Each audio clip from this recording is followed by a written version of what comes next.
اعوذ باللہ من الشیطان الرجیم بسم اللہ الرحمن الرحیم الصلاة والسلام علی خاتم النبیین الصلاة والسلام علی ختم المرسلین الصلاة والسلام علی رحمت للعالمین۔ حدیث اليوم، حدیث نمبر 1894، 1894 صحیح بخاری حدیث سے صحیح چیپٹر ہے، روزے کے بیان میں ہے۔ حضرت ابو ہریرہ رضی اللہ تعالی عنہ نے فرمایا کہ رسول اللہ صلی اللہ علیہ وآلہ وسلم نے فرمایا، روزہ دوزخ سے بچنے کے لیے ایک ڈھال ہے۔ سبحان اللہ وبحمدہ، سبحان اللہ العظیم۔ رسول کریم صلی اللہ علیہ وآلہ وسلم نے فرمایا، روزہ دوزخ سے یعنی جہنم سے بچنے کے لیے ایک ڈھال ہے۔ اس لیے روزہ دار نہ فحش کوئی کرے، فحش باتیں کرے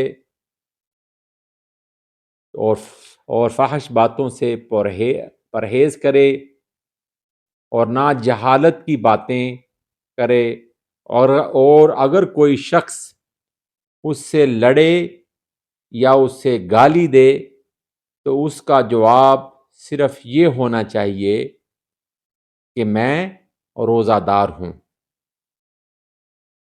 اللہ اکبر۔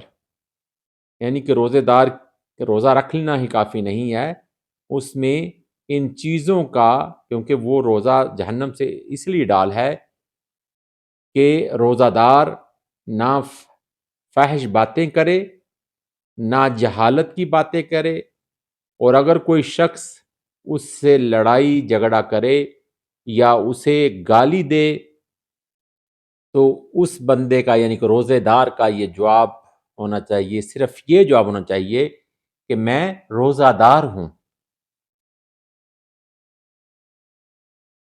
یہ الفاظ 2 مرتبہ کہے، یعنی کہ جو بندہ اس کو گالی دے یا اسے لڑنا چاہے تو اسے یہ الفاظ 2 مرتبہ کہے، اس ذات کی قسم جس کے ہاتھ میں میری جان ہے، روزہ دار کے منہ کی بو اللہ کے نزدیک کستوری کی خوشبو سے بھی زیادہ پسندیدہ اور پاکیزہ ہے۔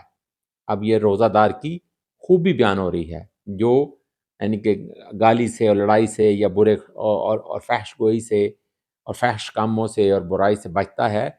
اب اس کے لیے یہ ہے کہ نبی کریم صلی اللہ علیہ وسلم اللہ تعالیٰ کی قسم کھا کے کہہ رہے ہیں، اس ذات کی قسم جس کے ہاتھ میں میری جان ہے، روزہ دار کے منہ کی بو اللہ کے نزدیک کستوری کی خوشبو سے بھی زیادہ پسندیدہ اور پاکیزہ ہے۔ اللہ تعالیٰ فرماتا ہے کہ میرا بندہ اپنا کھانا پینا اور اپنی شہوت میرے لیے چھوڑ دیتا ہے، روزہ میرے لیے ہے اور میں ہی اس کا بدلہ دوں گا، یعنی کہ میں ہی اس کا اجر دوں گا، کیونکہ وہ جو روزہ دار ہے وہ میرے حکم کی خاطر وہ برائیوں سے بچ جاتا ہے، برائیوں سے یعنی کہ وہ کنارہ کشی کر دیتا ہے اور کھانا پینا ترک کر دیتا ہے۔ یہ سب کچھ وہ کس لیے کرتا ہے؟ میری رضا کے لیے۔ اس لیے روزہ میرے لیے ہے اور میں ہی اس کا اجر اور بدلہ دوں گا، اور دوسری نیکیوں کا ثواب بھی اصلی نیکی کے مقابلے میں 10 گنا ہوتا ہے۔